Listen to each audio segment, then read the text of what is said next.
Hello mga kaibigan. Ngayon pag-uusapan natin ang kaswitan ng mag-asawang Colleen Garcia at Billy Crawford na kamakailan lang ay nag-celebrate ng ika-4 na kaarawan ng kanilang anak na si Amari Crawford. Mahilig si Amari sa bulaklak, kaya naman naging flower-themed ang kanyang birthday celebration, kahit siya ay lalaki. Tara't silipin natin ang mga cute na detalye ng kanilang masayang selebrasyon.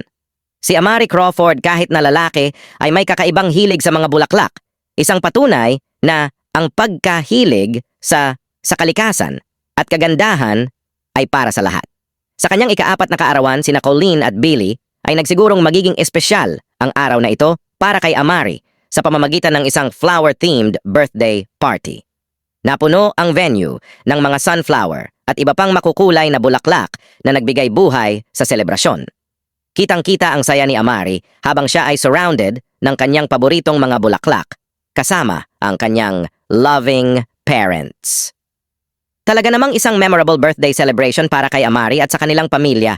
Isa itong patunay na suportado ni Colleen at Billy ang mga interes at hilig ng kanilang anak. Kung gusto nyo pang makita ang iba pang mga heartwarming family moments tulad nito, huwag kalimutang mag-subscribe at mag-follow para lagi kayong updated. Salamat sa panonood. Hanggang sa susunod.